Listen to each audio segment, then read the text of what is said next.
Mort de Gérard Leclerc dans un crash, ce que révèlent les premières constatations sur les corps des victimes.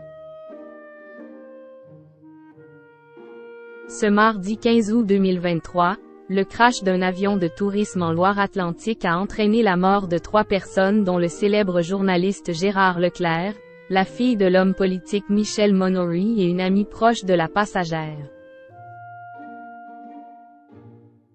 Alors que l'enquête se poursuit concernant les circonstances de ce tragique accident, le procureur de la République de Saint-Nazaire a fait part des premières constatations sur le corps des victimes. L'expertise est sans appel. C'est un drame qui s'est joué dans les airs. Mardi 15 août 2023, un avion de tourisme au départ de l'aérodrome de Loudun, dans la Vienne, à destination de la Baule, en Loire-Atlantique, s'est écrasé.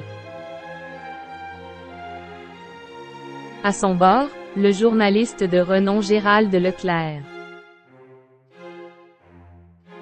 Celui qui officiait dans l'heure des pros sur CNews sous l'égide de Pascal Praud, s'est éteint à l'âge de 71 ans. Alors que les experts ont pu remonter la trace du chroniqueur grâce à ses effets personnels, l'enquête se poursuit pour établir les circonstances de l'accident. Erreur de pilotage ou défaillance mécanique, les hypothèses sont nombreuses. Totalement dévasté par la nouvelle, ses collègues n'ont pas tardé à lui rendre hommage et à apporter leur soutien à son épouse et ancienne voix d'Europe 1, Julie Leclerc. Sur CNews, Didier Barbelivien a donné quelques détails sur le voyage du défunt.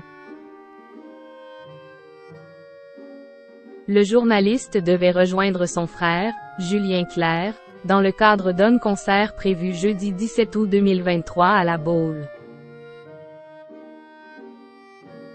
Malgré la tournure tragique des événements, le concert a été maintenu. Parmi les passagers à bord du quadriplace, la fille de l'homme politique, René Monory, connue pour son rôle au ministère de l'Industrie, du Commerce et de l'Artisanat sous Valéry Giscard d'Estaing. Et Michel Monory n'a pas non plus survécu au crash. Une 3e victime a également été identifiée. Selon l'AFP, il s'agirait d'une amie proche de la passagère, qui l'accompagnait pour cette traversée. Un terrible choc.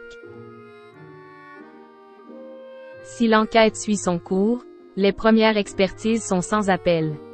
Et les autopsies des corps témoignent de la violence du choc. Selon les experts déployés sur les lieux, les passagers n'avaient aucune chance de s'en sortir indemnes.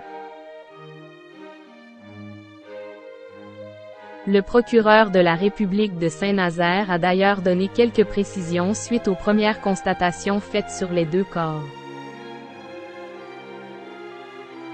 Les victimes présentent chacun un polytraumatisme très important, de multiples fractures et des blessures incompatibles avec toute chance de survie. Un premier bilan effroyable avant que les médecins légistes ne puissent déterminer les causes de la mort et un éventuel état antérieur, et de permettre la réalisation de rapprochements ADN. Un fait divers et un drame humain qui n'est pas sans nous rappeler l'affaire OceanGate Expedition, un petit submersible disparu aux abords du Titanic.